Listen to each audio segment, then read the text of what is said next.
right, folks, welcome on back. The music has ended. That could mean one thing. You are back with the BoomBastiCAST boys. And boy, do we have another whopper for y'all today. Not BK style, but, you know, WB style. Not even WB, UB, UWE to the B to the O to the double L.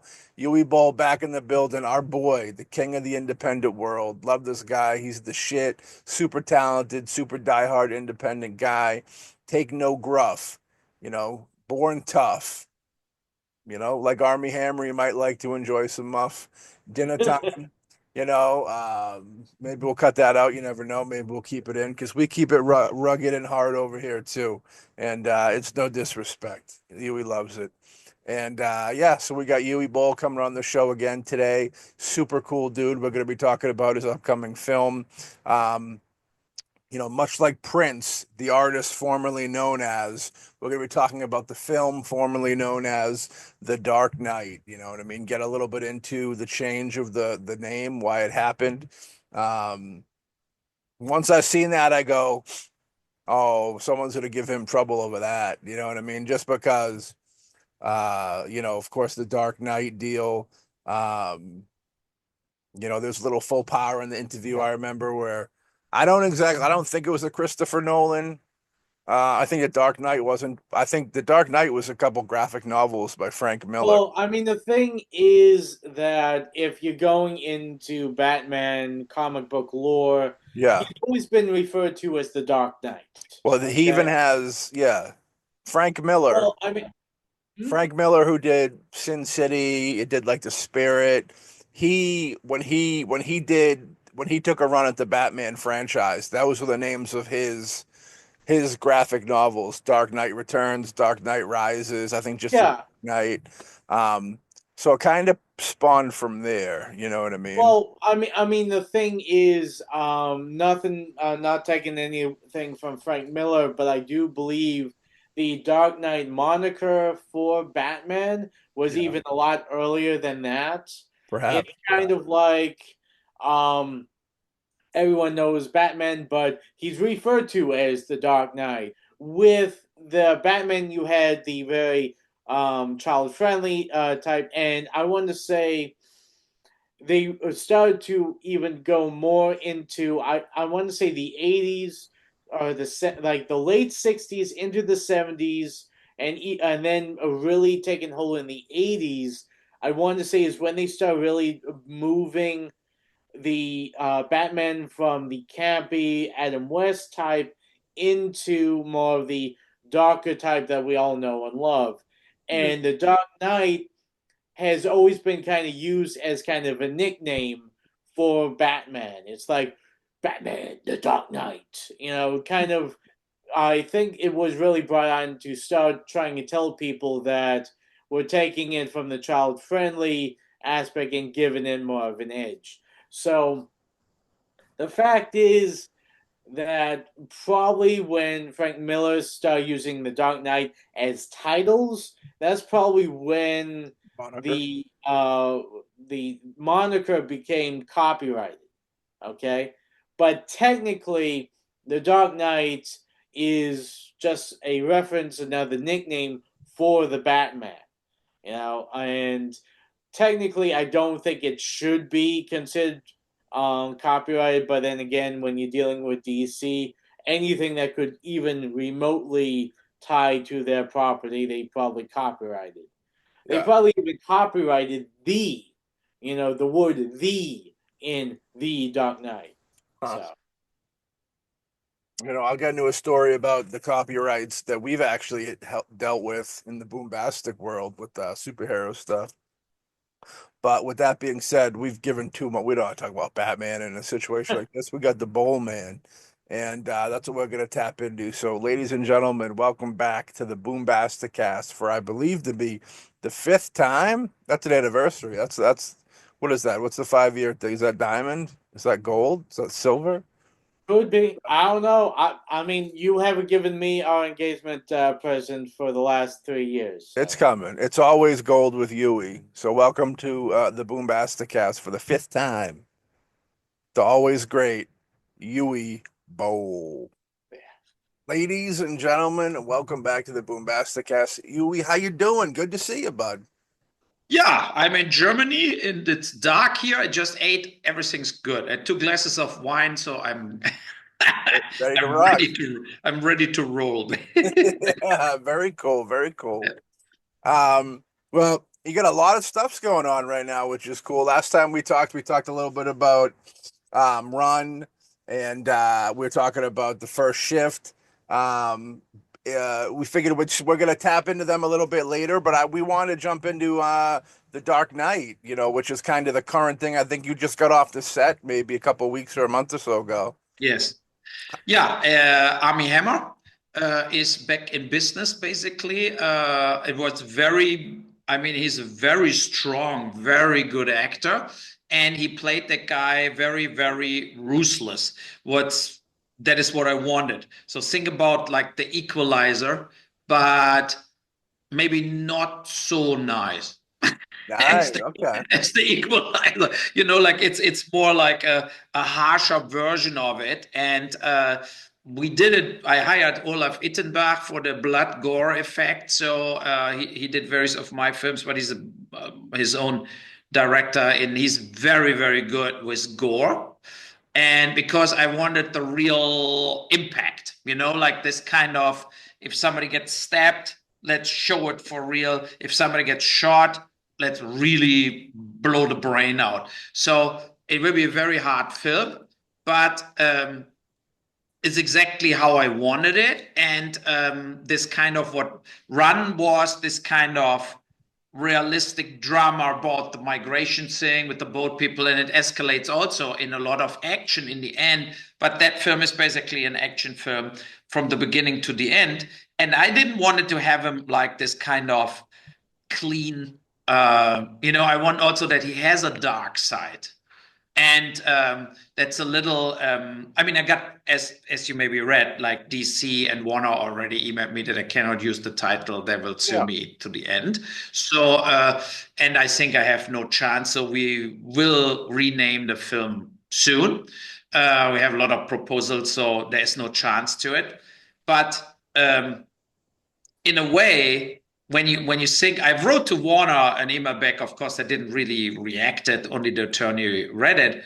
But I said, you guys do everything wrong right now with DC, because one of the, like, take the Joker one. That was a good film. Take The Dark Knight from Christopher Nolan. That was a great film. But what you do in between is all shit. It's like Right. basically, and I think we see that every day. Today was that big article how the box office is on the zero, basically, because people are tired of that same cliche, harmless bullshit what they spitting out there. Nobody wants to see Captain America or whatever. Like, it's all crap. And Right. that's, I think, what they have to get more and more. And I told them, why not? Because Armie Hammer almost got cast as Batman at one point. He was in the run, and then they didn't use him, and I said, why not actually taking that film?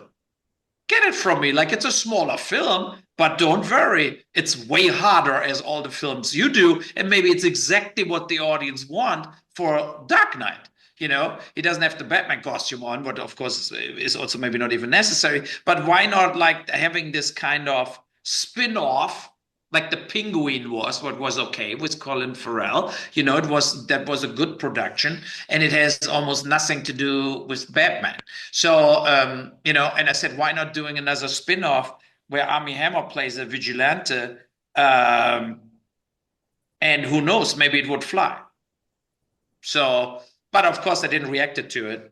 And that's now my situation. I'm not going in a legal battle with them, right? It doesn't, because if we finish the film and we put the title on and everything, and then they shut me down, that cost me then too much money to remaster the film and the poster and all that stuff. Yeah. So we All will the find a marketing. different title.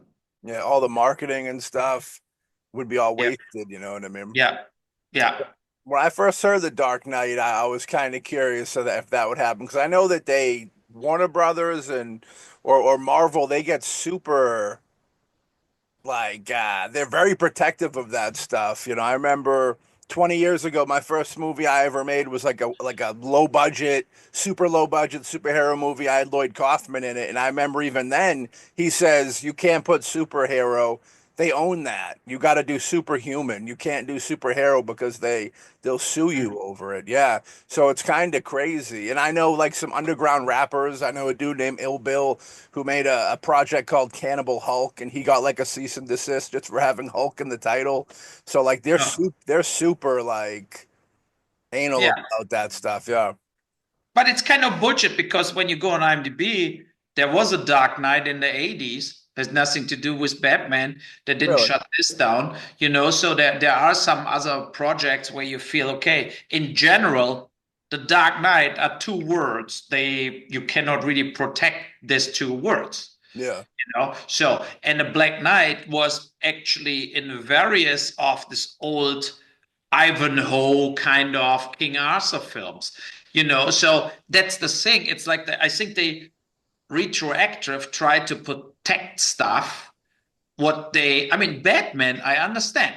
Yeah. Superman, I understand. But The Dark Knight was just a title Christopher Nolan used out of his ass, basically, right? So, and I mean, it's not like why is that protected in a way?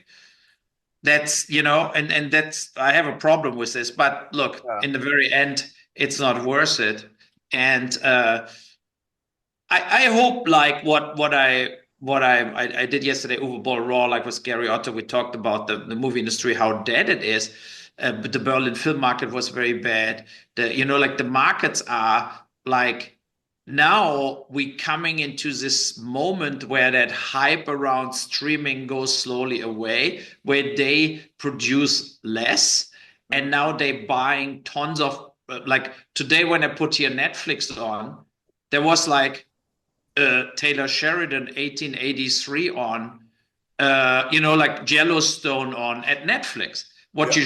you normally should be at Paramount, right? So that means what the deals now are is they buy each other's product and shuffling it around between the streamers, and the victims are all the independent producers who are not getting any license fees anymore, and nothing positive happens for them, so that's basically they swallow up the major companies. Amazon swallowed up MGM, and then they swallowed up now Bond, and so on and so on. So it's this kind of slowly but steady, we're ending up with 5 streamers who determine what gets produced or bought, like both, Mm. based on DVDs. And I'm happy that you have all that DVDs and everything still in the background. But Oh yeah. we are very rare, like people, they still do Blu-ray and buying stuff. They're getting less and less. So, that's the big problem. So I don't, I mean, look at this weekend. Nova Coin or whatever made $8 million. The $50 million film from Steven Soderbergh did $4 million. Yeah. I mean, what is the message here, right? The message is Soderbergh, you're dead. I mean, it's sorry, but it's not. Nobody goes in their movies anymore, and it's of course the fault of there's no theatrical window. They don't put real money in advertising anymore because they don't want to lose more money as they're already on the books lost. Yeah. And then the only movies with money getting released are all crap. They're all like teenager or animation or whatever, but for adults, there's nothing left. Yeah. You know, I know that Sean Baker, who just won the Academy Award for an Enamora, whatever it was, Yeah, yeah. You know, I know he had a nice speech at I think the American Spirit Awards or something like that, where he was talking about well, his whole campaign throughout everything, even at the Oscars, was independence. Don't stop making independence, and he kind of seems to be. You think that him shouting that so loud will have any impact on anything or no? No. Yeah, To be honest, I think the Oscars are dead.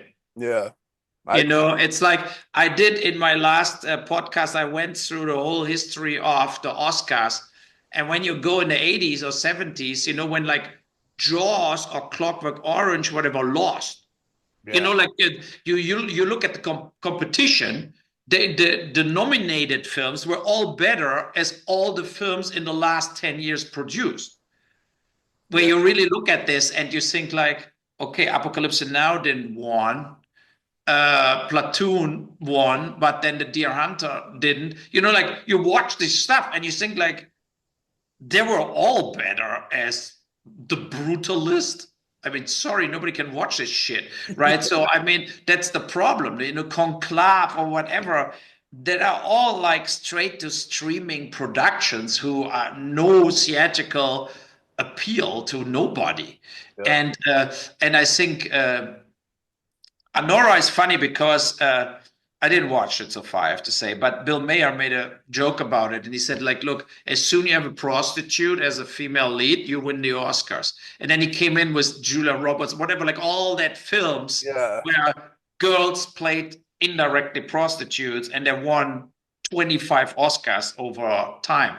It's like a fascination with it, in the industry, I think. And but I have to say, like, there was not one Oscar movie I was drawn to watch. I agree.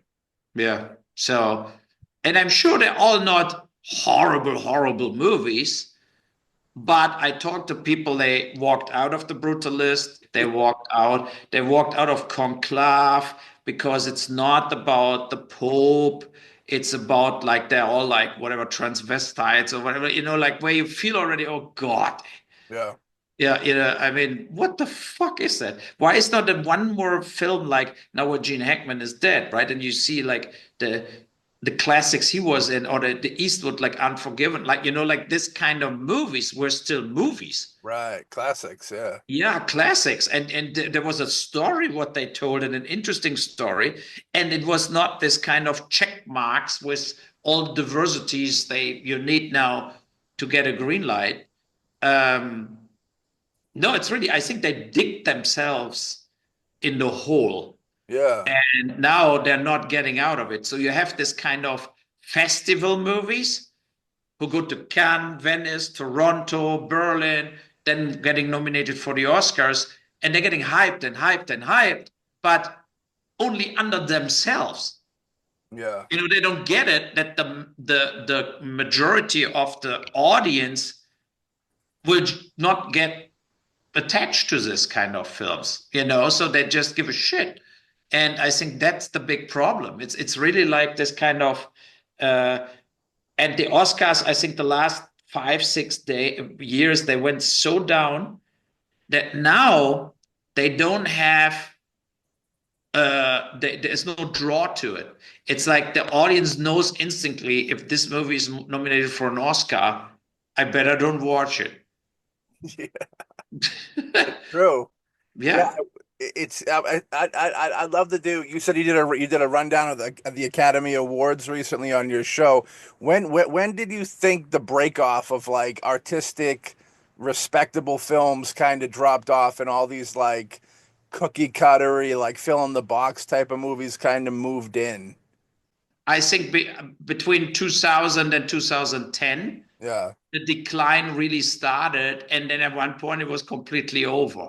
You know, where you think like, what is this? You had some films in between, like Boogie Nights was good. There Will Be Blood was a masterpiece. So you had individual films where you say, wow, that was a good one, right? But when you see who they were nominated, like the other nominated films, they were mostly completely crap. And I mean, Moonlight, La La Land, Everything All at Once, whatever, all these films were shit. Yeah. You know, where you were just like totally boring, and you think like, okay, great, but this movie gets an Oscar nomination. That's like absurd, you know? So, and that is the problem. It's like really the problem. I think the key center of the great films, especially in the 80s and 90s, when you see the 80s and 90s, that was the center. It came, the nation came out of the Vietnam War, had a total reality check, and then great filmmakers spit out the best shit they ever did, like from Raging Bull, Taxi Driver, you know, all the Oliver Stone stuff, Platoon and Natural Born Killers, all that stuff. There was one masterpiece after the other where you think like, okay, these movies are actually having something to do with the real world. Yeah. And then it dissolved into, now we're making some nice melodramas for whatever, like the LGBTQ people, but not for the actually the big crowd of human beings. You know, it's like it's yeah. As I said, it's very sad to see this, and I don't know how the movie industry wants to dig their way out of it, but it's not done with this kind of, like now California, for example, they want to put more credits out, like more, that you get more money back if you shoot there. But that's not the solution. I think the solution is to change the movies and to get more genre going, and to get, like, you know, that films have to be above TV series. They have to be more interesting with bigger stars and so on. And now it's all watered down. Now the biggest stars play in TV series. Right. And a lot of TV series are way better as any movie gets shot. So they totally destroyed their own industry, you know. So, and that's, I think that's the thing what has to come back. And it has to come back also with some grit, you know, that they have this kind of, they're getting a grittier in a way. I mean, a film like Casino or Goodfellas, whatever, they would never get greenlit now. Right. Tragic. And it's horrible. Yeah. It's horrifying. Yeah. I remember the first time on my radar that I seen there was something when Bridesmaids got nominated for an Academy Award. And I was like, what the hell is this? Because like you said, all those classic films like Kubrick never got it. He got an honorary Academy Award, I think, towards the end. But other than that, he got an Academy Award for special effects in 2001, and that was like it. And it's like, you don't give him a best director credit for all that other work. Like, what's that all about? It's insane. Yeah, and that's but there were like directors, you know, like not only Scorsese or Stone or whatever, like Michael Mann and all these people, you know. And I think also some of them have to be indirectly kind of ashamed of what they're doing now. You know, not only actors, like whatever, De Niro, Pacino, they're all sold out in a way. They can say, look, if I don't get other offers, I play every shit, you know, like whatever. They will blame that they don't get the Raging Bull anymore or Godfather or something. You know, they blame it for this. But at one point, they're all working together. There's that elite club, and they're working together, you know, and the directors and big stars, and they're getting things greenlit. And in a way, they would have it in their hand to move to Ted Sarandos, Netflix, and say, look, that is what we want to do. And we don't want to do Wolf, you know, George Clooney, Brad Pitt. Nobody wants to see that. There are a lot of things where big stars coming together and they get tons of money to make movies, but they don't have this kind of meaning anymore. They don't mean anything. It's just like, let's make 20 million bucks. Right. You know, we shoot a film where we have a good time, and then they don't care if somebody watches it because it's streaming. Right. You know, it's not like your career is over if there's nobody watching it.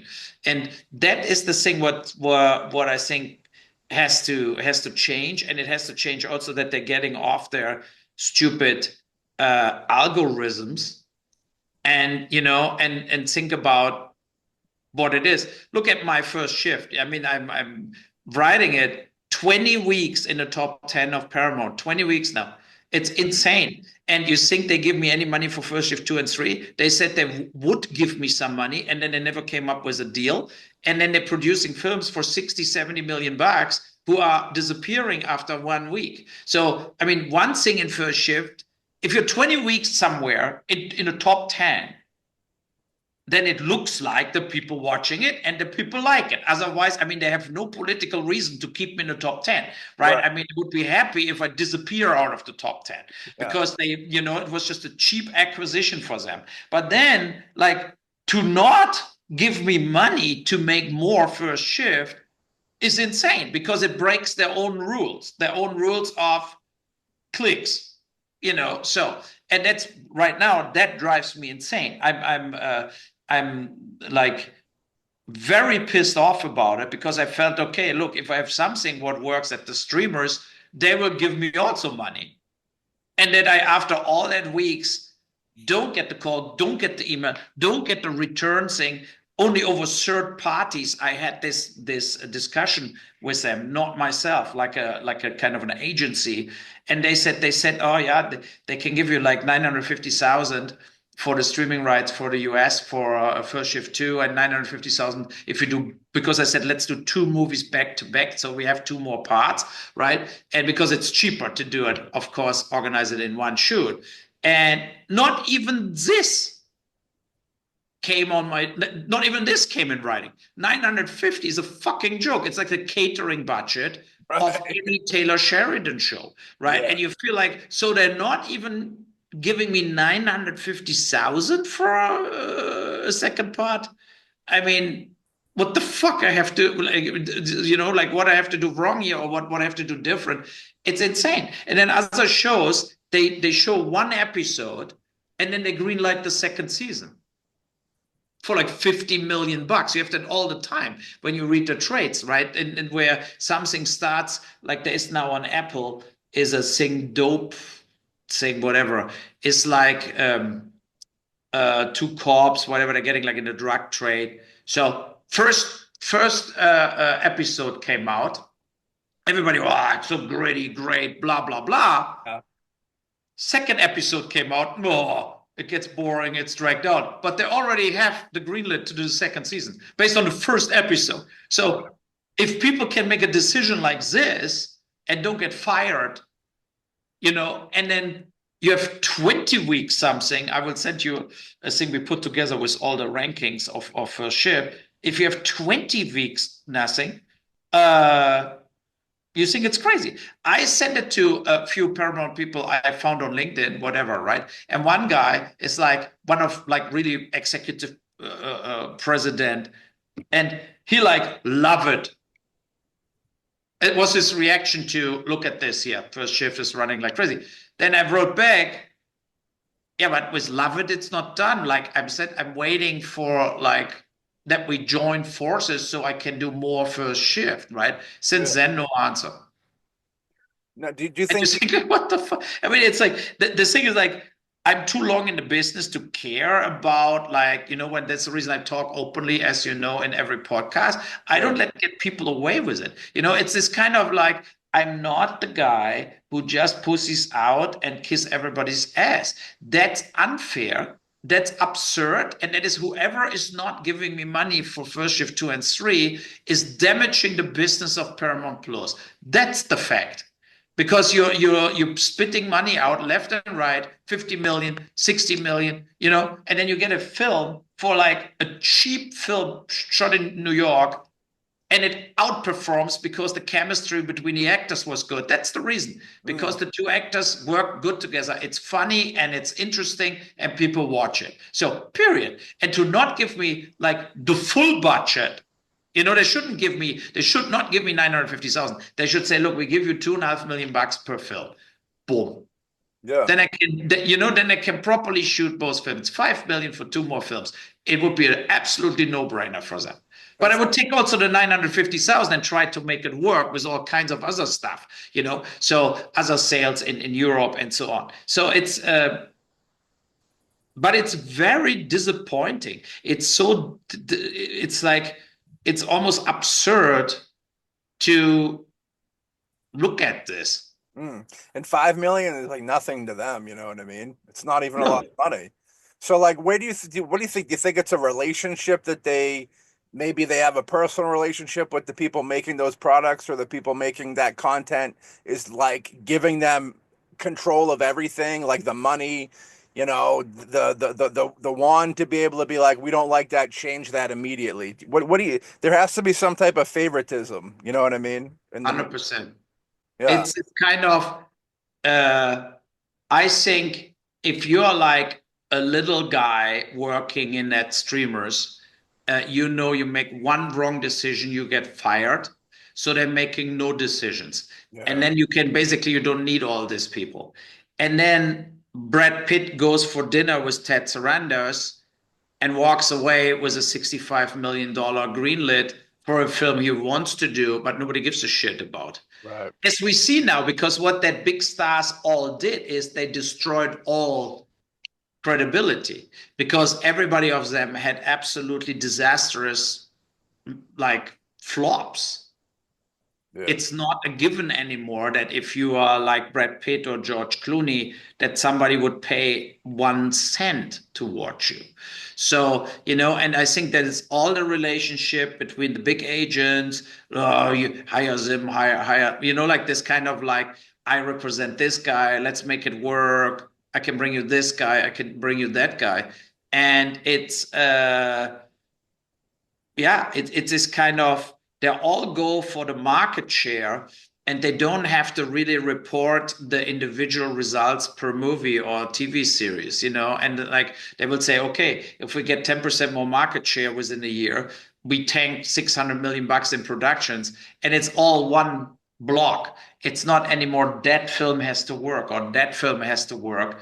That times are in a way over in the mind of the CEOs or the analysts and so on. So, it's like a lot of things where what goes through my brain, and it's also like Armie Hammer. So in Berlin, so we had a little teaser. We didn't release that. The buyers in Europe or in other forms of the world, they all reacted very positive to it. They said, wow, it's kick-ass. The US, Armie Hammer, no. Yeah. And you think, did you really read up why he was canceled? Right. Right? I mean, it's just totally bullshit. It's like you have a young actor who's like an A-list star, and now some woman on Instagram say he choked me during sex, whatever, right? Okay. You met on an S&M bondage website. There it is. So that's the first one. The second one is that you had they had that safe words and all whatever. And then when you really dig in, they were just jealous on each other. Everybody wanted to date Armie Hammer, right? Armie Hammer is not Harvey Weinstein. They really wanted to be in bed with Armie Hammer. They wanted a relationship with him. They thought they are now like individual, like, oh, he will leave his wife, he will leave his kids, I will be the new one. That is what they were. And then they found out he has like 4 or 5 girls parallel, and then they started getting public. And then all of Hollywood got, oh my God, Armie Hammer, and boom, out. And the whole thing with the cannibal stuff, what was in the media, I want to eat you, right? So this cannibal stuff. Okay. I mean, it's completely absurd. He texted somebody like, I want to eat you, whatever, right? So, but think about it. It comes in the connection of sex, S&M, bondage, whatever, and like kind of violent sex, right? So harder sex. So that doesn't mean I actually want to eat you. Like a cannibal, like it's totally absurd. He also didn't wrote, I'm a cannibal. That was the media what wrote it. And so then his marriage was over, divorced. He went to rehab. He was admitting he drank too much. He took drugs. He got clean. And 4 years later, he's not allowed to make a movie again. I mean, sorry, that's total BS. That is why I hired him, because he's a great actor. Yeah. He fit to the part. And I felt like, yes, I get him, of course, way under his normal quote. But I felt also like I don't have a moral problem with this, what happened, right? So, I mean, I told him, I'm not taking drugs. I'm not flipping out. I'm a different type as you, but I understand what happened. And I'm not like on the thing like, okay, now you never have to work again. He's 38 and not like 80, right? So, I mean, that's the thing. He has a long career in front of him, especially this age, A-list stars almost don't exist. They're all 60, like Brad Pitt or whatever, like they're all old. And you need this kind of follow-up to the Johnny Depps, Brad Pitt, Keanu Reeves people. They're all almost 60. Right. I mean So that goes into it too. Like last time we talked about how they almost don't want filmmakers that like can have control. I wonder if that's the same way with actors, where they don't want leading men anymore. They want to throw in a flavor of the week or something like that, and not actually have, you know, even though they're bankable, which you know what I mean. It's crazy when you say they eat themselves. It's very kind of fair to say, because it's like, why wouldn't you want these bankable people? But it's all a power thing, you know. They'd rather have the power than the bankability, I guess. Deepfake, AI, and all that. I mean, you don't even. All you have to do is now like just computer generate Brad Pitt or any one of them, and get some hungry actor that's never got anything. Just have them come in. You put some bankable actor's face on it. You don't have to charge them much of anything. I mean, the thing is, I just saw an interview with Anthony Mackie, and he was talking about how, if you notice, like he said, in his reign of being a notable bankable star, that he said like every 5 years there were like four like notable black actors that were like the flavor of the week, and after that was 5 years you never hear anything about them, and then you had a different five actors, and he says he was lucky enough to get the Falcon and then Captain America, so he's still relevant, but he's been noticing that's what they've been doing with a lot of actors, where it's kind of like a 5 year plan where they find the flavor of the month, they push you heavy for 5 years, get everyone excited, and then they pull you, and then they put another five out there. So it never gives anyone the chance to actually build up kind of an A-list, a bankability, prowess, so that you can always keep the prices low, so you don't have to really put out those 5-6 million paychecks for these people. Yeah. no, that's true too. But I mean, to be fair, Anthony Mackie is not Denzel Washington or Will Smith. Right. And he's also doesn't have the acting ability of these two actors, for example. And I think there were like the from the black actors, there is a vacuum, right? So because you have all these people you kind of know, but you also don't really care about. And that it's hard to say, right? So, but it has to do also with this kind of where you feel Jamie Foxx is already, I think, one category under the Will Smith or Denzel Washington. And that has to do, why is Will Smith where he is? Not because of the TV show only, because he did great films also. Yeah. Ali, he did only a Bad Boys or something. He did that franchises, but he did also unbelievable good acting pieces. Yeah. And Denzel Washington is maybe the best black actor with Morgan Freeman in the history. Agreed. Yeah, so that also, but it's not only their fault, because it's also the films. If you were Captain America, whatever, it's just not it. It's not like Training Day or something. You need also the right to get the right movies to shine, and they didn't get that. And that it has to do with the whole Hollywood franchise system, that it gets less and less interesting. And what they do is they pump all their money in. Look at now James Gunn, right? So with the Superman thing, they will pump so much money in because it's himself. He's the boss, right? So, but he cannot make Superman more as it is. Yeah. That's the thing, right? I'm totally not excited. They will try everything in the book to make everybody excited about Superman anymore again. But I think it will be this kind of half-ass, that $100 million first weekend, and then it goes drastically down very fast. Similar what happened now with Captain America and so on, or with all that kind of Ant-Man and all that films they did, Black Adam and all that stuff. They have a half-ass opening and die, or they have a good opening and die. But they don't keep up because it's just overall not really great, interesting movies where you feel like, okay, that has legs, so that is something where people go constantly in, and that is, it's problematic.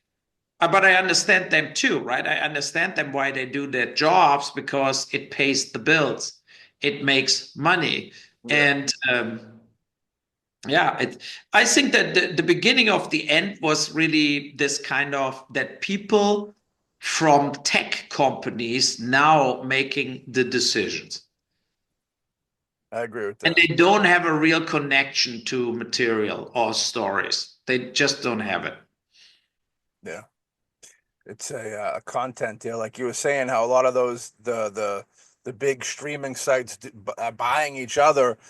That might be because they just with big corporations, all these monstrous corporations, they have a lot of the same owners, so they're just kind of putting money into their own pockets, which is it's unfortunate. It's the unfortunate part is like something that used to be a great art form has just been exploited and run through the mud so much that it's like a shell of what it used to be. You know what I mean? Yeah.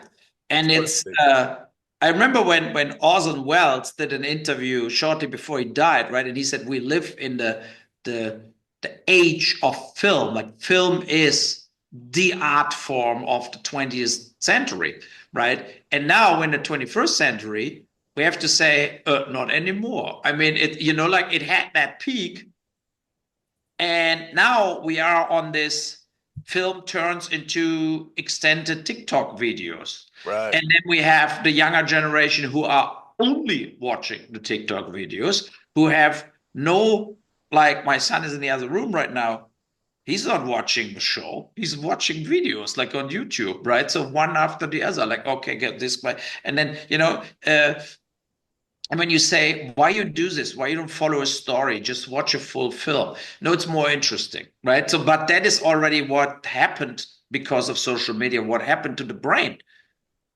It's like, we cannot do this anymore. Look, go in a normal movie theater, and you're sitting in the theater, 80% check their phones. Yeah. 80%. It was unthinkable 20 years ago.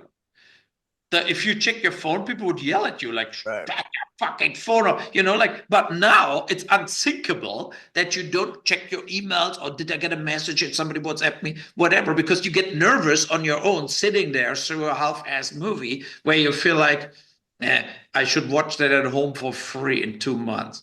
So, that's all this problem. And I think we need almost like a reboot. When they disallowed TikTok for a day, right, basically, and then they allowed it because it's a big business.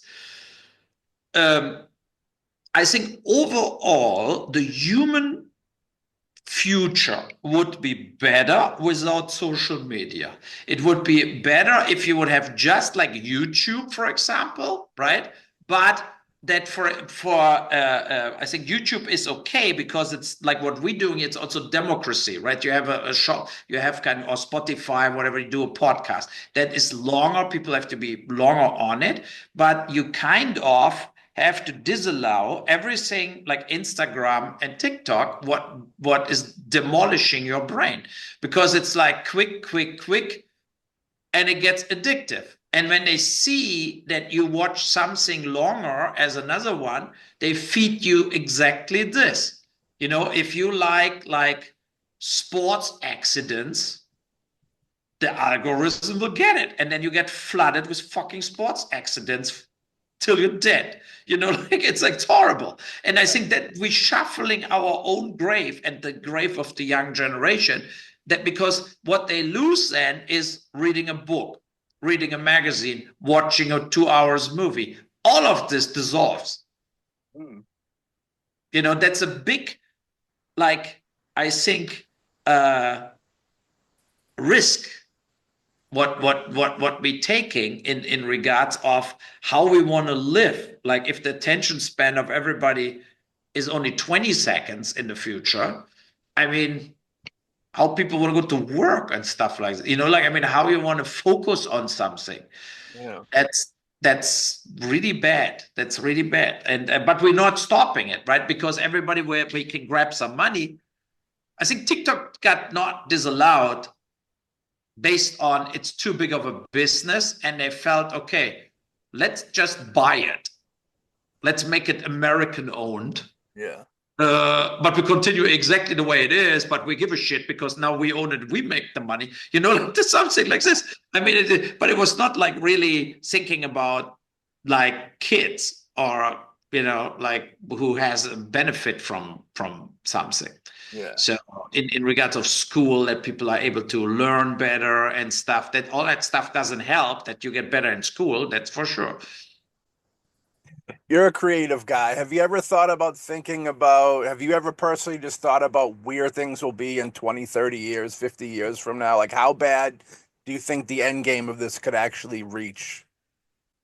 You know what I mean? Yeah, it's very, look, we have in Germany, we just had an election, right? And it was like unbelievable because we had the Christian Democrats, that is the murderers in your country, basically. And we take everybody, Syrian, Afghanistan, whatever. We have knife stabbings every day, people getting killed. So, and the people, the government didn't care. So, but the unbelievable thing is that the guy who gets elected now, he said, I stopped the migration. I will like not go deeper in debt. I stopped like the loaning monthly, you know, the debt, whatever. So he said all this shit to get the votes away from the people who vote for the AfD. Now he got elected. He goes straight into a coalition with the old government and said we do a trillion in debt.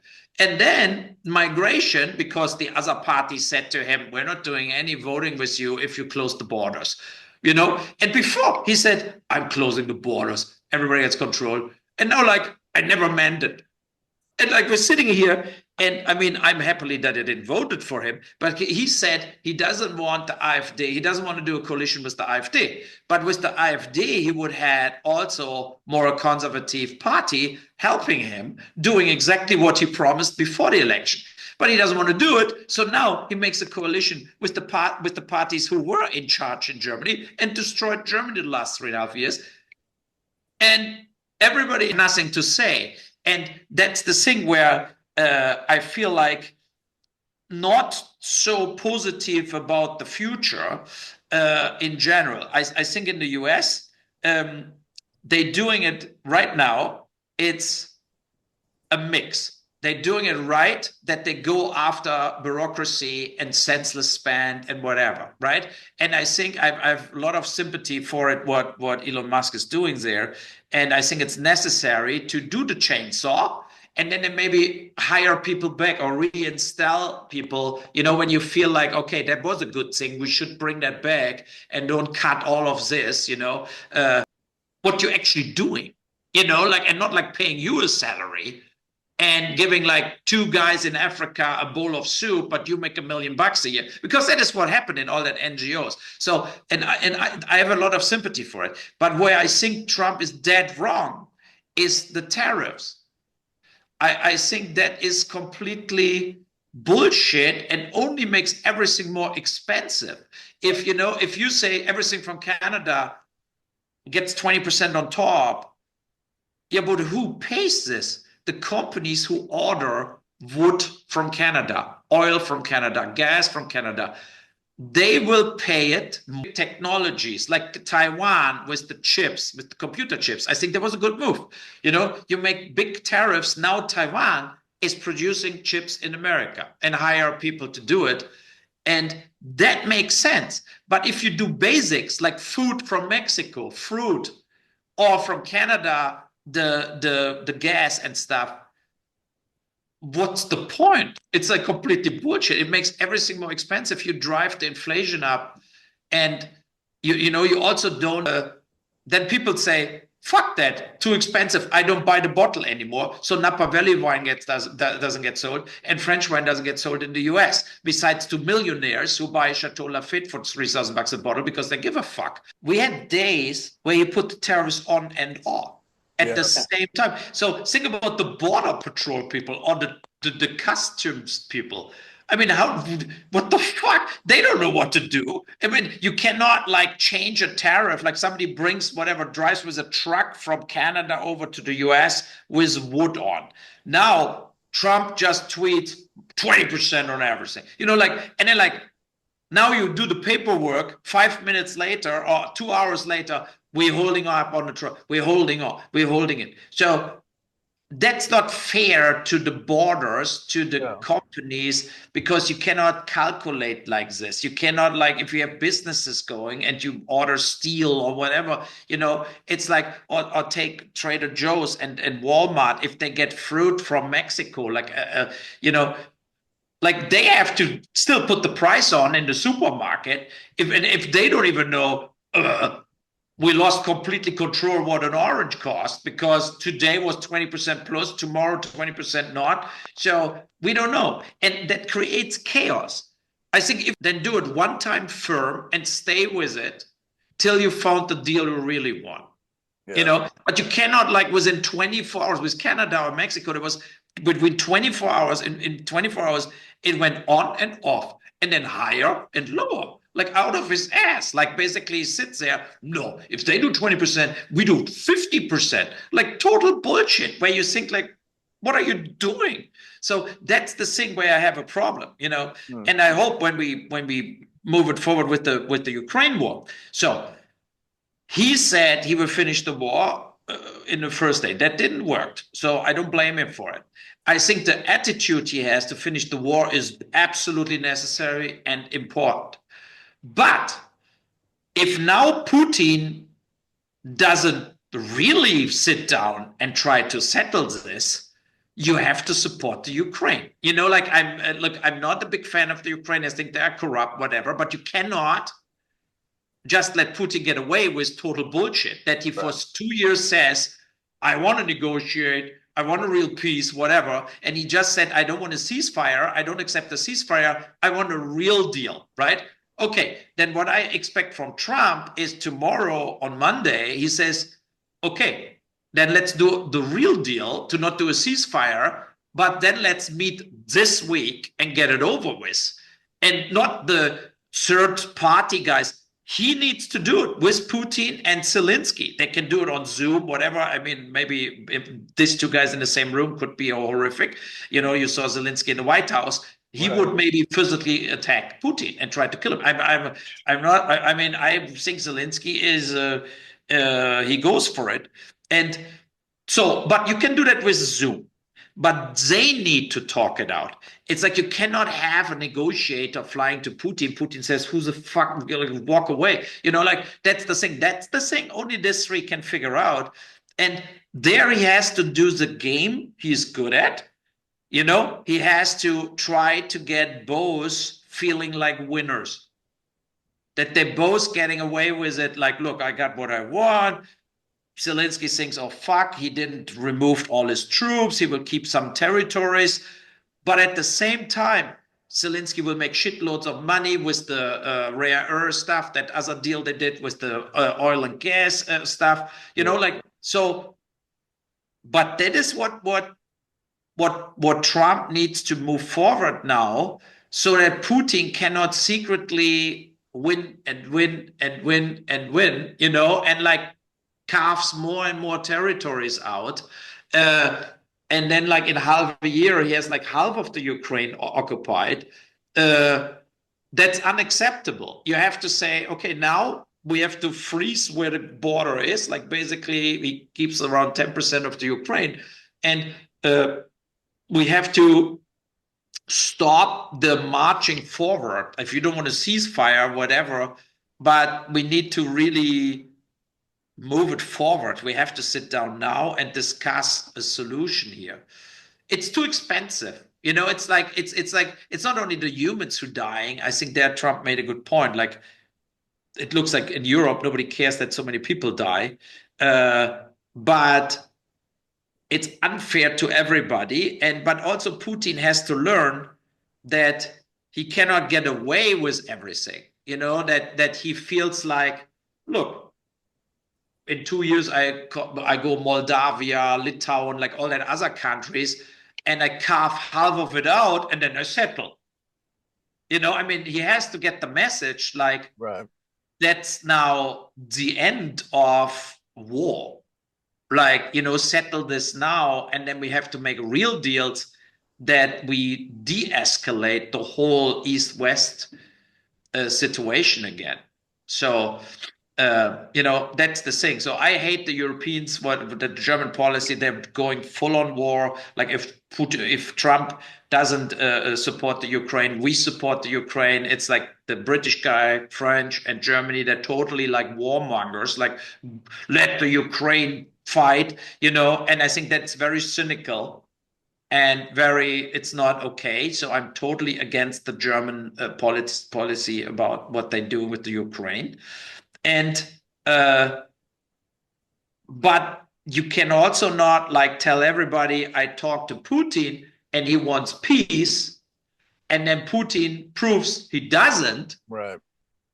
And then you still act like Putin is a great guy. No, you have to tell Putin, wait a second, you lied to me, and we will deliver shitloads of weapons into the Ukraine if you don't sit down with us and get it over with, because then you totally fucking lied. And, and then you cannot have the Ukraine suffering based on it. So, that's the thing. And it's a very tense situation now. And I really hope they're getting it done and this killing ends. Most definitely. Yeah, it's interesting to see if Trump would go against Putin, because they seem to be like buddies. You know what I mean? I don't know. You think there's a war coming? You think we got a real war coming, or hopefully not? Shit. It's also like, like a lot of things he brings up, they're not like with Greenland, for example, right? So it's like he makes a good point. Why is Greenland Denmark? When you look on the land map, Denmark is a very tiny country, and Greenland is very far away from Denmark. It's like a colony. And you could question this. You could say, why is not Greenland? But you should not say we just occupy it. You should say, why is not Greenland independent?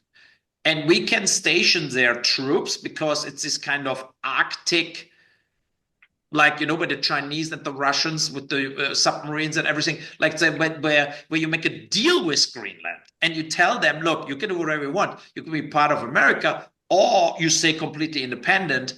We don't care, but let's make a cooperation contract that we work together. So, like stuff like this. Instead, he's sitting there and threatening Greenland the whole time.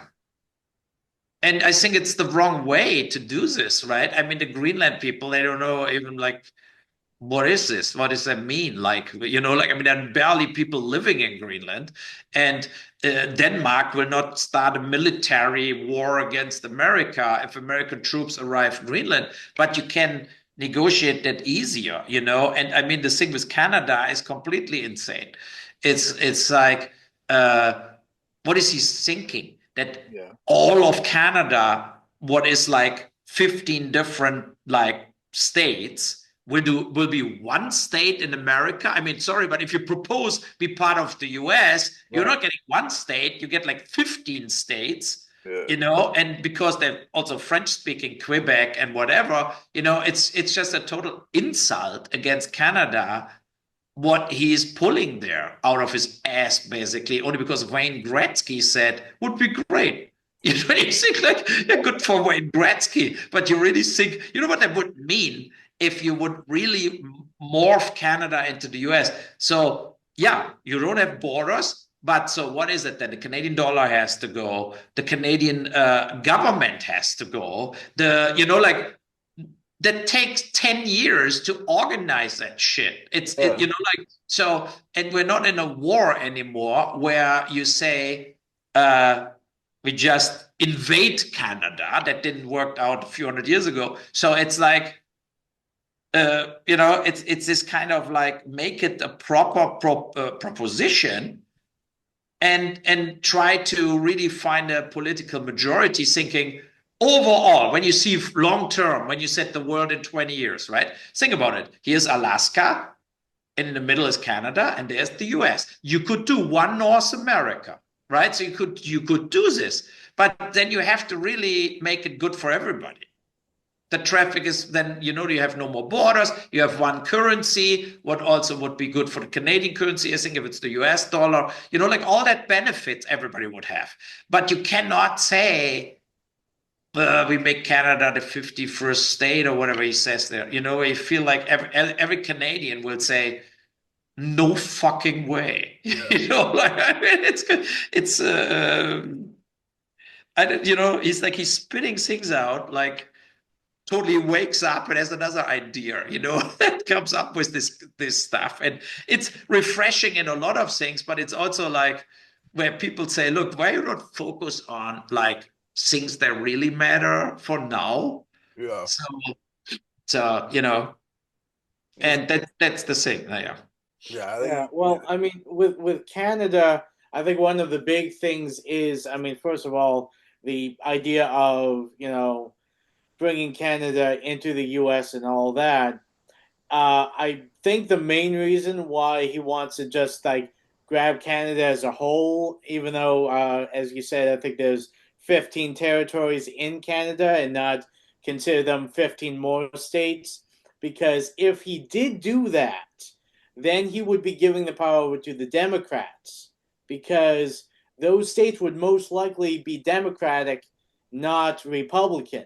True. So if he grabs Canada and just have it as one big, state, if they go for the Democratic side, which from what I know about Canadians would most likely be the political position that they would have if they did decide to come over, would not be a big blow. But if all 15 territories were considered states and each one was a Democratic state, that would really tip the weight of political power in the U.S. towards the Democrats, not the Republicans. Then he should never mention it. Then he should just shut up and never come up with that idea, right? So I mean that's why. I mean, for me, again, maybe I'm missing something. Maybe there's another thing that's. But I mean, at this point, going with what you're saying, that it just seems like complete chaos. So maybe the underlying point of him doing this is to put all of us in nothing but complete chaos, because that's the only goal I can see that he's pushing forward that's working, because we are in chaos over here. Yes. And now the question is, what's the underlying plan of making us all chaotic over here? Maybe there's another power play, him working with another friend across the border. Maybe that's the whole underlying reason behind it. Again, I mean, it's just with everything he's doing with the tariffs ups and downs, and with, we're going to, grab Canada and make it the next U.S. state.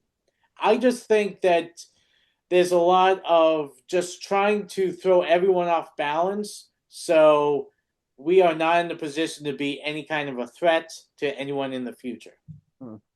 Interesting. I mean, again, maybe I'm wrong, but that is what it looks like. It's the only thing in my mind that makes sense for what he's doing. Yeah, it's a chaos theory, right? So you make everybody so nervous and unsettling that then you reach your real goal. Yeah. Better deals with Canada or something, like you throw them off, that they feel okay, that the Canadians feel, oh shit, 25% of the population want to be part of the US. So now what we do, that they focus on something what doesn't really matter in reality, but Trump reaches his game plan, when he's doing it very successful, I think, with Guatemala or Venezuela, with the gang related people coming into the US, right? So he's like, oh, you don't take them back. Don't worry, 50% tariffs. And little countries like Guatemala or Venezuela are completely fucked with 50, like they cannot, then they say, okay, send everybody back, we give a shit. Because then but you cannot do stuff like this with Canada, you know, like there are countries, they have also power. They are not like a little satellite state you can just blackmail into something so easily. Then comes the proud and honor in and all that stuff, and then you get a problem, you know. So and I think that's the thing where I think he has to divide things up. He has to see that there are other countries, they have also some power. Nobody has this power as the US. It may be China right now, right? So, but overall, but we shouldn't forget, like a Putin can kill us all, right? So that's the thing. It's like you have to see who you can really pressure into something, and where you say, okay, if I cross that line, Ukraine is just nuked from Putin and say, so you have it. Now everybody's dead. You want to negotiate with me or not? You know, I mean, that's the thing.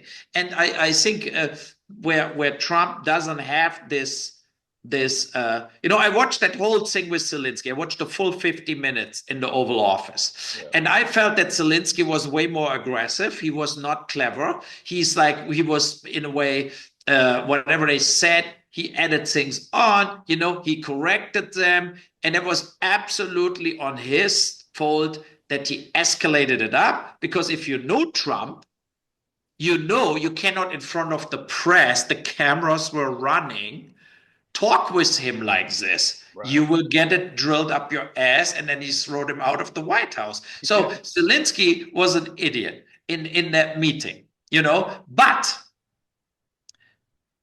G.D. Vance also put gasoline in the fire because he doesn't like Zelensky.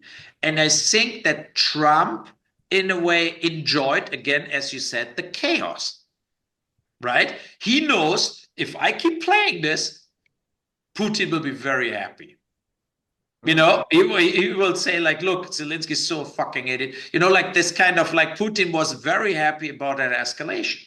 And but I think where then he corrected himself, Trump corrected himself days later, where he told Putin, but if you don't, you know, we stop all help to Ukraine right now, but we will reinstall all the help if you don't now move on your end and you just say, I'm not doing anything, I will just keep doing the war. So and I think that is also where Trump shows that he knows Putin was the aggressor attacking Ukraine, and he cannot seriously, like, completely ignore and say, congratulations, Putin, finish the Ukraine off, I love it. If he says this, then he basically sold himself off, and everybody knows the P tape is what killed him, you know, like, whatever. Then, you know, like, when he would do this, everybody would know he is this accused double agent and is totally in the pocket of Putin. He cannot do that. I mean, that's the thing, you know. And right now we're like in that in-between situation. But we have like the thing with Elon Musk too. You know, it's this kind of we are in a little. Elon Musk has this kind of thing where he makes very emotional decisions. And at Tesla or X, this can maybe work, you know, but for a whole of America, I mean, you cannot just cut Social Security to zero. Right. You know, like shit like this, right? So because he's not aware, not everybody's a billionaire, and a month's nothing kills people. So, and I think that is where Elon Musk has to be a little on the leash from Trump. And if both go rogue, chaos continues. And, you know, like Trump has to be kind of like the more experienced guy in regards of Elon Musk. As I said, I support the cuts in bureaucracy and stuff, but you also cannot just, like, as they did with the people that controlled the nukes, were fired. You know, like, so you will want nobody anymore in the bunker where the nukes actually getting final, like, whatever. Should we open the door and we can have random people going, and maybe the Proud Boys should watch the nukes? I mean, that's crazy, right? And that is, of course, that when you like let somebody just roll with it, and then they make spontaneous decisions. I mean, Elon Musk twitters at least 250 times a day, and he runs Tesla and Starlink and all that shit, and you think he really can focus on like the details of cutting something in the military budget, what makes sense? I mean, he just has 80 people they're looking at this, but you need to, before you do the cut, you have to have the presidents, directors, generals, whatever it is, giving you the pitch why you shouldn't cut. You know, you have to give them this 1 hour to convince you you cannot do this because of. And then you make your decision. You cannot just make the decision and say, you know, if you throw somebody out at X, nobody gives a shit. You know, it's a technician who can whatever. But you cannot do this with CIA, NSA, FBI, the military, social welfare offices. That doesn't work. That's crazy. It's like completely, let's say, impossible. And I think that is where they have to slow a little down. And like, you know, like you can also have a decision in 1 week and you don't have to do it right now.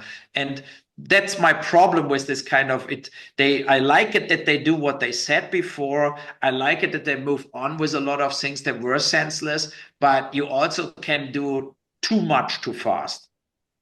And that's where we are right now, you know. And I think that's a big issue. But for example, on X, when I watch Joe Rogan always. I really like Joe Rogan with a lot of podcasts. You know, you're always like, it's long, but I do it on a dog walk or whatever, you know, when I'm in the car. And he stays very neutral after the election.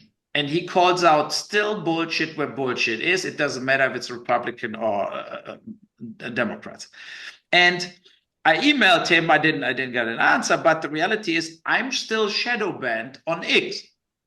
You know, when he always says that was on the old Twitter people. You know, Twitter was shadow banning people. But I'm still shadow banned because you can check that, right? So, and there is an app you can run through it, and then it looks like you're shadow banned. I'm shadow banned on Instagram. I'm not so surprised, but I'm shadow banned on X, and I twittered that 100 times and copied Elon Musk and everything. And I said, look, the whole point with you and Joe Rogan in the podcast was it's over. With the shadow banning, with the censorship, whatever, and you have to also accept other opinions. But I'm actually mostly a supporter of Trump and Elon Musk. I'm not like a hater of them, you know, like, but I'm still shadow banned from the old days, and they don't reinstall that it's gone. Why? Why? When he really says it's all freedom now, he should told somebody at X, everybody was shadow banned, gone. Like shadow banning should be gone. Like, you know, like not individual, all of them should be set free. Boom.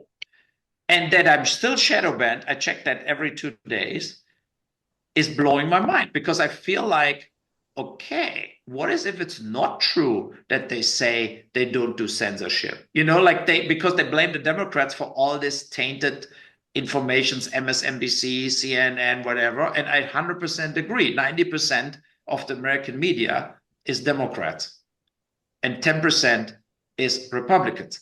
And that's unfair. And they do everything to make Kamala Harris the president, right? So that's good that it's YouTube and so on, that it's against this, that people can have also other opinions.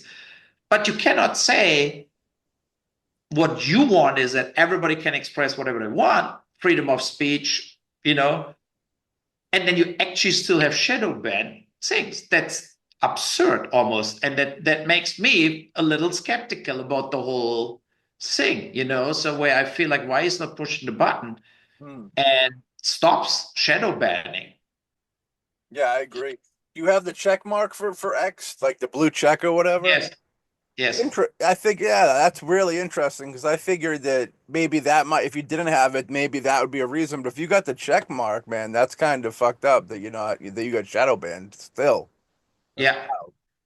Yeah. Look, when you have to, I turned the camera for 1 second. Look here. Yeah. That's it.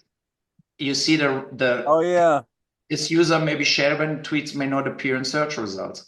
Every everything I post, like I posted positively about Tesla that the astronauts came back. And then also this tweet is flagged as sensitive. An article that he brought back the stranded astronauts. I don't know why this is sensitive. That's not sensitive at all. Look, account may be shadow banned, profile media is not flagged, tweet is flagged as sensitive, tweet may not appear in search results. I mean, what the fuck? Yeah, that's kind of crazy. Yeah, if an article about they bringing the astronauts back is sensitive, I mean, that's one of the most harmless things. And I retweeted an article from a newspaper where they're like happy to see each other, like, and you see like, so who's doing this? Why is that happening? Yeah. That really like, that makes no sense for me. And but I didn't get any answer. And I hope that Joe Rogan, when he had Elon Musk again, that he would say, take this as an example, right? Bring him this as an example and say, how many people are actually still shadow banned? Why you never lifted the shadow ban thing? Why? That's crazy. So, and that makes me feel a little like uncertain about like what is all true, what is not true. And, that's the same as what we discussed in the beginning with First Shift. I mean, what you want when everybody says only clicks matter on streamers, how many people watch you is the only criteria what matters if you get money, if you get productions. And then you actually get it and you get no money and you get no productions. And you think, is that not the rigged system everybody talked about the whole time? That it's like total bullshit and that it's actually from all sides and not only from one side.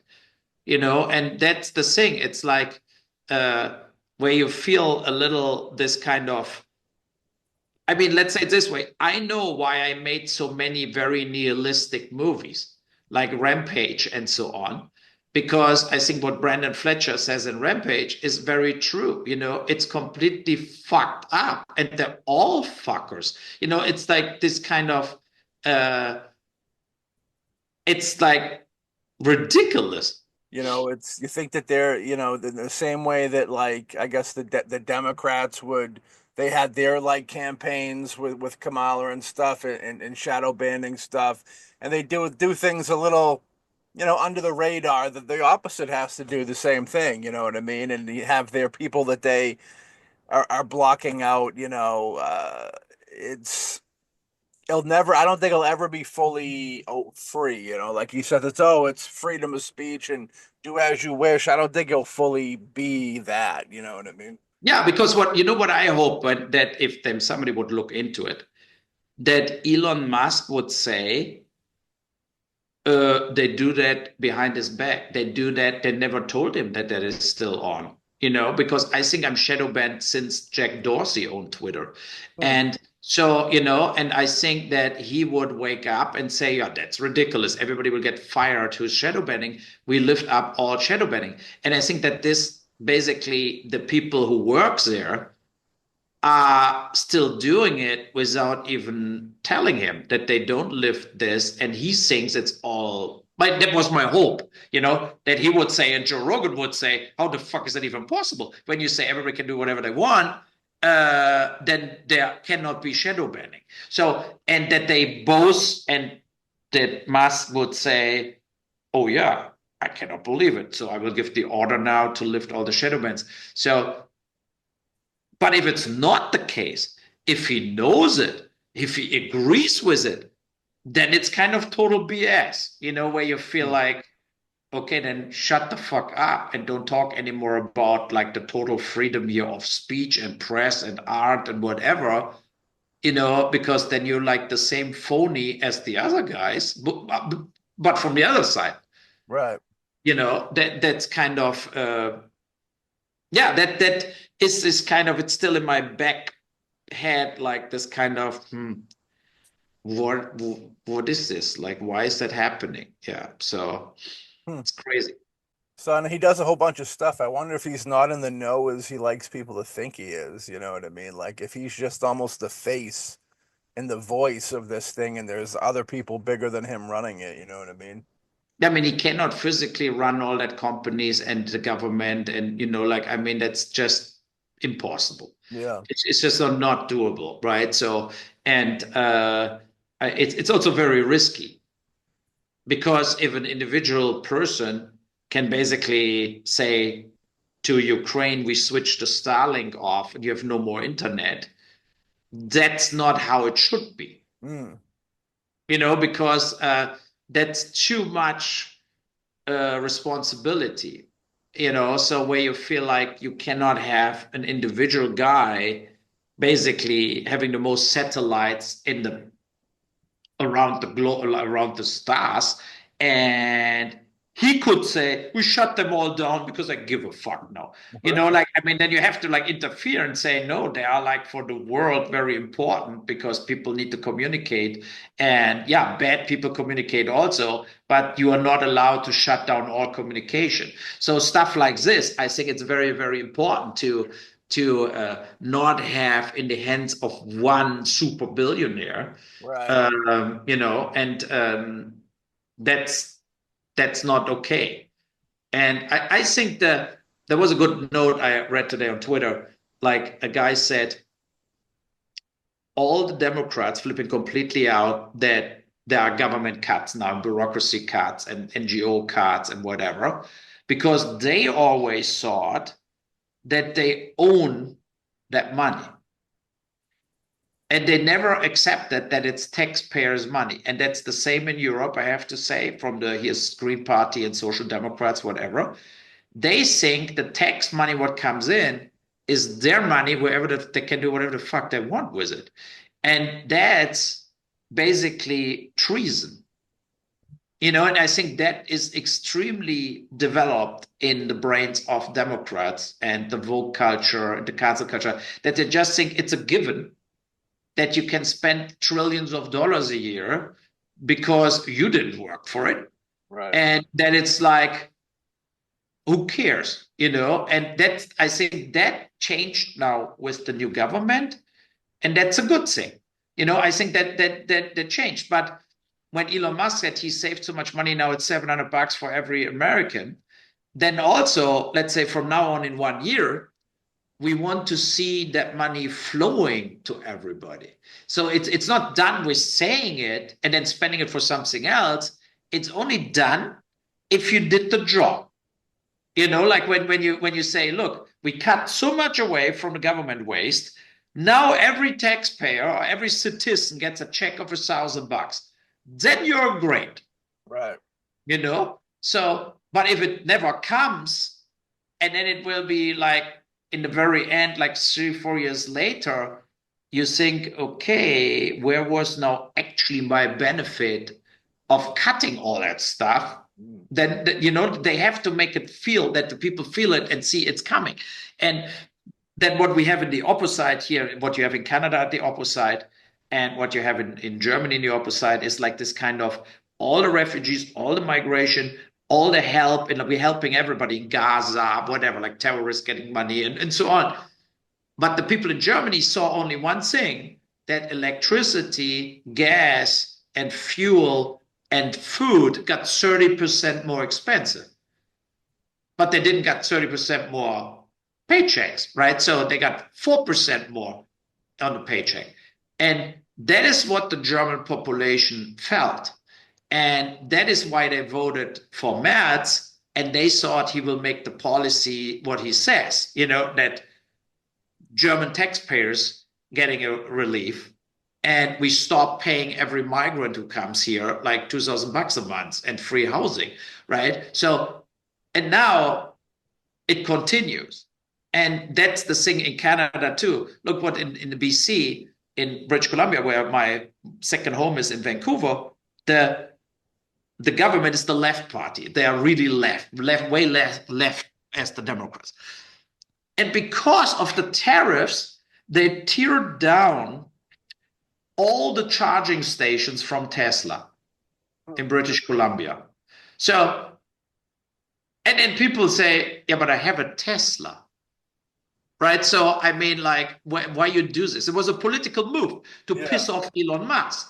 Right. But what you're doing is you damage your own population because before you made all your population buying a Tesla because you said we need to get to electricity cars, battery cars. So please buy something. And like 5, 6 years ago, it was only Tesla. Then all the other stuff came up. But most of the people have a Tesla and Tesla has their own charging stations. Right. And they teared them down. They're gone. So what is this?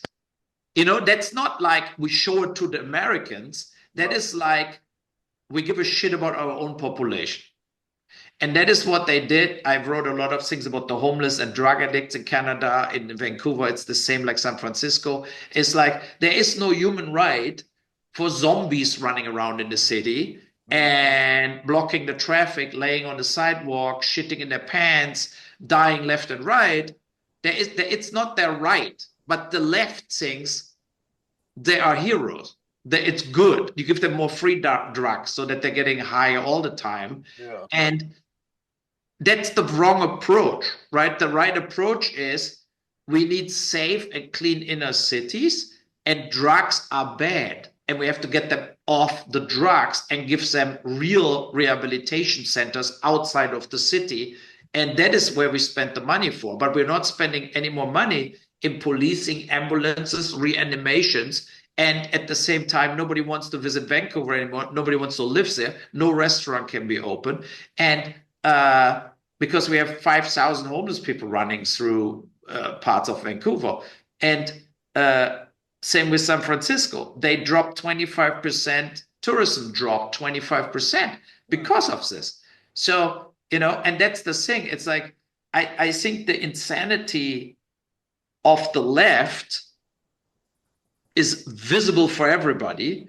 And now it's all about the more conservative people and parties to not do what you just said, to not do the total chaos theory.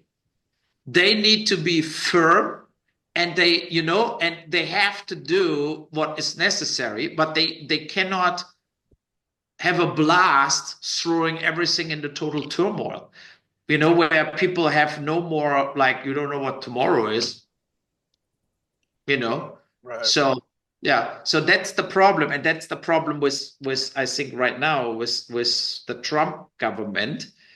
It doesn't have a grip on, okay, we're focused on this and that we do properly, like this kind of, it doesn't feel like this, that they really know what they're doing. It's very emotional driven what they're doing. Yeah, there's almost like with the two different parties, it's like a monkey see, monkey do type deal. Leaves you question, like, can political world exist without corruption and greed? Like they're both kind of plagued. Both parties are kind of plagued by it. It feels. Yeah, and they're all in it for themselves. Yeah, they're like like this kind of, you have the feeling like, I think that Trump really cares about America, that he cares about how America goes, but he also cares about what's happening to him and his family and his buddies.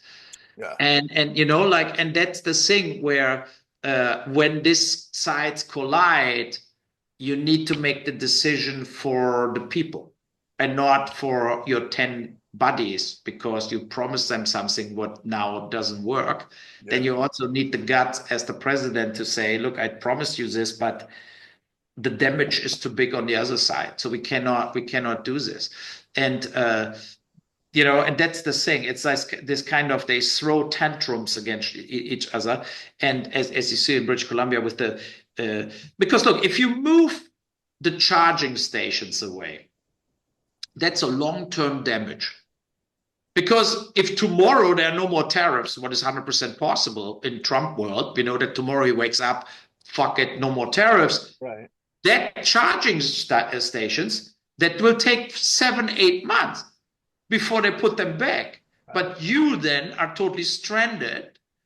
That if you drive to the parking lot for your office, whatever, and there is no more charging station, you barely can charge your car, and then you're running out of electricity, like that's the last thing you want, because you don't want to stand on a gas station charging your Tesla for 2 hours Right. on a slow charger.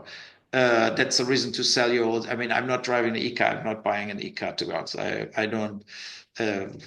I'm just not doing it. I will drive fuel as long as I can, and that's the thing. It's like based on this charging situation. When you go in Germany somewhere on the freeway and your battery is only good for 350 kilometers, you will stand somewhere for hours. And then like on a gas station on the freeway, there are a lot of times only one or two chargers, and then there are other people charging. So you go to Starbucks or McDonald's, now you sit there till you start charging. You sit there 1.5 hours to do it. And if you just need fuel, you fill up your tank, you keep driving. And that's why I'm not doing it. It's like, I'm also very skeptical that the batteries hold on long, that you go down and down in the range you can. And if my tank is full, I can drive 650 kilometers, like 500 miles with my full tank.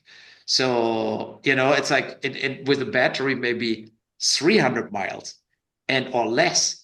And it's not long enough. It's just too risky. You run out of electricity and then you're totally stranded. Right. So that's the reason I'm not the biggest fan of it. And the lithium batteries, all that shit makes the same pollution as your fuel-driven car. Right. So it brings nothing. It's just like a trade-off for a bullshit. You have mining in Africa, people dying on the mining and everything. So I hope I can report some positive things about the Dark Knight, or also Run. It's like the offers I got for Run, they were all so bad that I'm really I didn't took any offer on Run. It's a very good film, and I have to see how I clear up that distribution. Yeah, it's not easy. The market is very, very tough, So maybe in the end, all the independent movies just run on YouTube and Prime, and it depends how many people watch it. That's depending on how much money you get. Have you ever thought about doing like your own streaming service? Yeah, but it will not pay off, because you need to, like on YouTube, you know what you have, or on Prime too. We can load up films there. I know it's like maybe way not enough how money you can recoup, but you can recoup money for years and years and years, because if it's nowhere else, right? So that's the thing. And I would love to have for Run a theatrical release, but you need a distributor who is not doing an alibi. Here are 5 screens for a day. That is bullshit. You need a distributor who says, we really bring you there over. You do press interviews. We do the work together to bring the subject matter up, to talk about it. You bring Amanda Plummer out. It's like you don't have to spend multi-millions, but you have to spend some money to bring audience out, and then you can grow a film in a few more art house theaters, and you push it a little up. And the festivals all passed on it, and I know why. Because the film is not Vogue. It's not showing migration in a positive light. It's showing migration as chaos for everybody, and that it's not working the way it is, right? And I think that is why they say, oh no, not for us, whatever. They want just the good stories about migration, And when you see really like all that film festival films in regards of migration, I really checked out like what films are done about the migration. And they all have the poor migrants against the, they want the better life. They just want to learn. They just want to be in a university. They just want to have freedom. And they never question the character of a migrant, and that is just so absurd. Most of the migrants want a better life, 100%, right? But you also have to have the guts to show the negative effects of the people who getting overrun. Yeah. So if you don't show this, you basically exclude half of the story of migration. That you get less because they are there. They sitting in the emergency rooms. They blocking the school sports. That like shit like this. And then you look in England, when you see what's happening in England, they basically now follow the Ramadan and the Islamic people like controlling the streets in England. Yeah. And if you don't fall in line, you have a problem. And I have to say that's for me the line I draw. I eat a pork sausage at Ramadan at daytime, and if I get criticized for it, then the problem is them, not me. Right. So sorry, but that's the thing. Like, okay, then go back to your country you come from and do the whole year Ramadan. I give a fuck. So, but that's the thing where I'm very aggressive with this. For me, is if migrants working, paying taxes, whatever, absolutely. But if you come into your culture, like if you come in our culture, you function with our law and our culture. And you can be a Muslim. You don't have to convert to be a Christian or something. You don't have to do this. But you cannot like demand from me that I respect your way of life. I'm not trying to emigrate to Afghanistan or Iran or Syria. I don't want to be there. So, why they're all coming here? Right.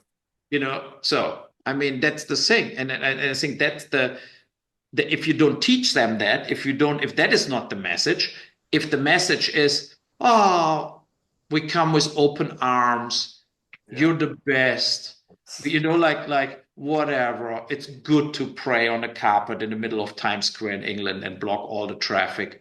I think you deserve it to do this. If you do this, that is what's happening in England. That's the end, like the beginning of the end of your own country. Reality became offensive, and that's kind of like a horrifying thing, Yes. I think for me, that's totally unacceptable. That is also why, I was voting for the more right-wing party, because they reflect my thinking. I'm a very free thinker. I don't let other people oppress me. And when people now say, oh, you have to get like more mosques and more like praying, whatever, and you cannot say this, you cannot insult anybody with religious jokes or whatever. That's where my alert system goes on, and they say, no, I can't. Like, they can fuck themselves. That's like, sorry, but that's why we are the West. Yeah. So we decide what we want to do, and we're not getting like overrun from Islamic countries and then follow their order, because their life was shit and was prehistoric bullshit. And as we see, they have the tendency to kill each other 24/7. That's the reason all the migrants exist. Nobody runs away if there's peace and harmony and freedom and they're all rich. So, yeah. I have one question I want to ask you before you head out. Yeah. Recently, you announced a paranormal docu-series project. Can you say anything about what that is? Yeah, no, that's that. I put it on hold for now, because I had a German distributor who said, like, there is a Germany is a YouTube channel. They do like demon hunter stuff, haunted houses. It's super successful. Yeah. And he said, look, let's produce more of this stuff. And he wanted to put some money behind it. But then a lot of people applied to me and said, can we do this? Can we do this? And then I told him, like, look, we can do this, but I cannot like be the quality controller, because people all over the world will deliver something that will be not expensive to do, but we don't know. Maybe we get 20 productions and 18 are total crap, right? And he said, no, we cannot do that. We have to control it all. And I said, yeah, but look, how I should do that. You think I'm traveling to Spain to check what they're shooting for 20 grand? I mean, I said, like, I just cannot do that, right? So, and that's the reason we put it on pause right now. But when you really do, when you dig in, this found footage of fake doku stuff is a lot of times still working. It really has millions of clicks if it's like um, made in a way that the audience really believes it for a moment, at least, right? That they feel like, oh, they're here in the basement. Here's Adolf Hitler's ghost, whatever, like, yeah. And if you believe it for a while, and there are a few productions that are actually good where it gets creepy, and a lot of people are in this kind of conspiracy. Here was the serial murder's basement, and I feel the soul of him is still here, and then he's haunting you. There's a market for it, but I live only once, right? I have my project, and I want to do other films. So it's like I told him, like, I'm the wrong guy. Like 30 years ago, I would totally did it. Yeah. Now I feel like, nah, no, I have other projects I hopefully can do, and forget it. I really want to do First Shift 2 and 3 next. We're writing the scripts, Gino Pesi and me, the main actor and me. Like, I write the whole story. He writes the dialogue because he is from New York. He can totally do it. And we're on page 80, I think. And it's going very well. We have a lot of fun. And it would be super to continue this. I mean, the people would have, I think, a good time watching more of this stuff. Yeah, I mean, First Shift is I've been hearing, we're in the film community, of course. I've been hearing people talk about it there, but I've been hearing people just in the outside world, like the people I work with, that they talked about it. So like there's a lot of people that are really reacting and enjoying it. So I hope you guys get a 2 and 3 out of it for sure. Yeah. Well, Okay. Uwe, always a pleasure. Thanks Yeah. again for coming on. Yeah. And have a good one over there. We'll talk to you soon, brother. And that was the great Uwe Boll, ladies and gentlemen. Big friend of the show. I think this is what his fifth outing with us, perhaps. Yeah. I think it's the fifth time we've had him on the show. I think right now he is in the lead of the most Oh yeah, reoccurring people on the show, and it's he's always the great to third have him back. co-host, practically the third co-host, man. Doing it big. Well, I mean, whenever Matt decides to get rid of me, I think Yui will be taken over. Your picture keeps getting darker and darker and darker until it's just a black screen, and we bring you in to co-host. Know what I mean? Okay.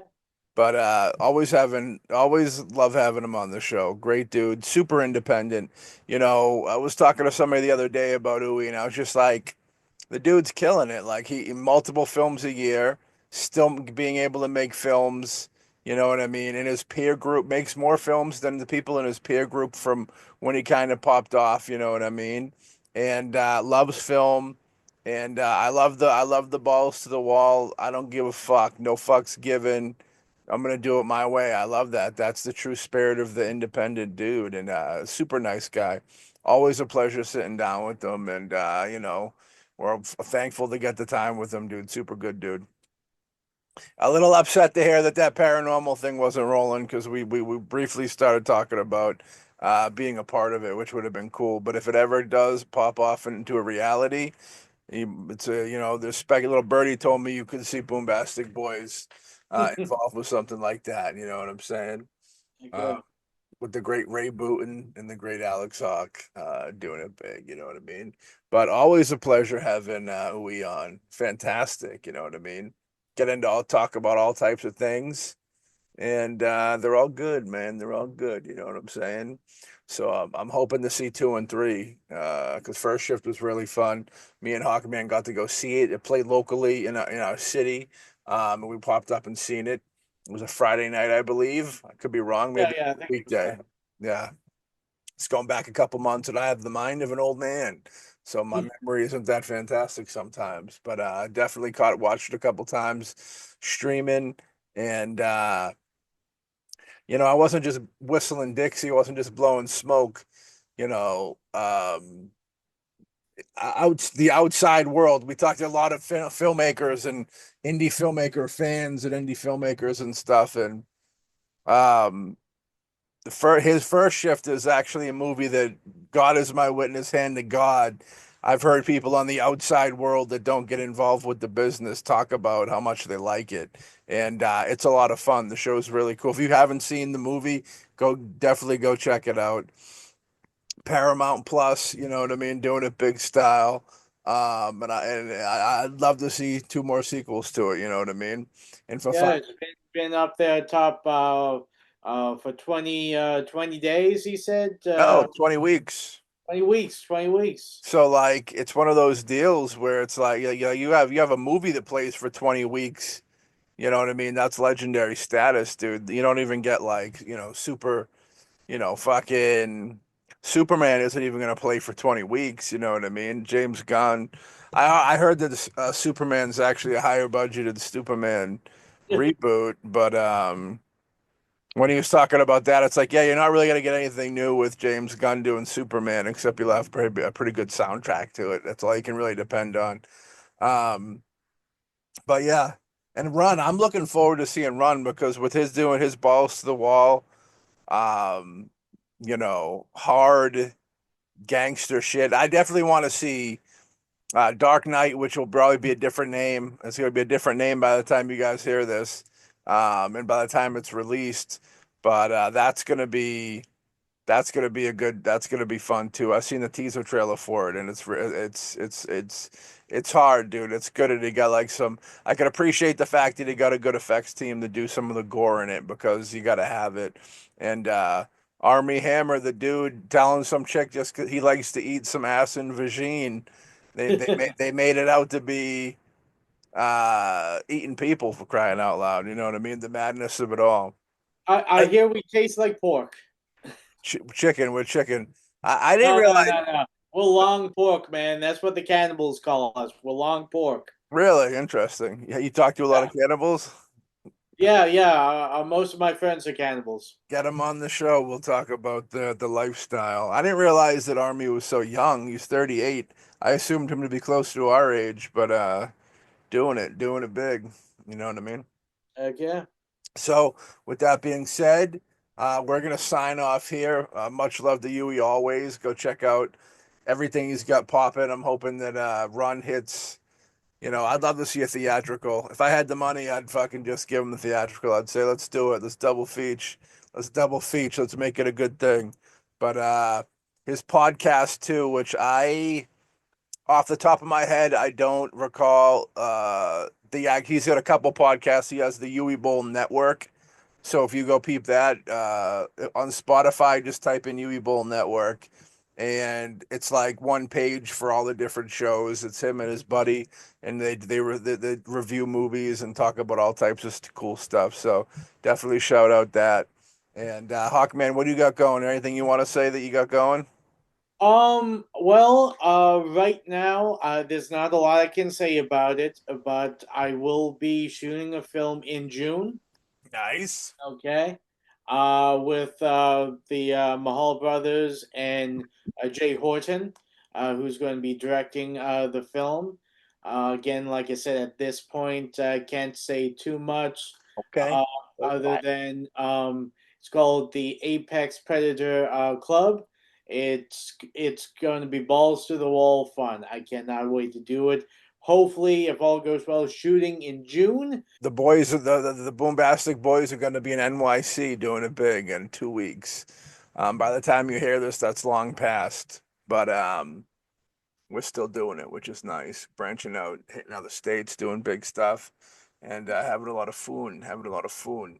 So with that being said, if you enjoyed this episode, go listen to more, especially all the Uwe Boll episodes. He's always giving us some gold, you know what I mean? And it's always a pleasure. I'll throw out the Patreon, the Boombastic streaming Patreon. You catch all the podcasts, uncut videos, and uncut video format. You have the films up there. Check it out on patreon.com. Also, the Alexander Hauck Patreon page. Yeah. This guy over here who's going to Puerto Rico and California has a nice acting page where You can go on there and learn some methods, all types of cool stuff. He'll counsel, he'll kind of teach, he'll spend time with you, which is very cool. I know that I pay money for Alex to spend time with me, so I know I can speak for And it's everybody. only $5, man. Only $5 to spend time with the one and only Alex Hauck. Alex is a sweetheart, and he'll get you through any acting job or any other life situation. $5 is the price of a coffee, for crying out loud. Give it to the man. You deserve it. Co-host, one half of the BoomBastiCAST. If you're listening, you're loving, go support the folks. All right, and with that being said, we hope everybody's great, and we'll catch y'all on the next episode of the BoomBastiCAST. Peace.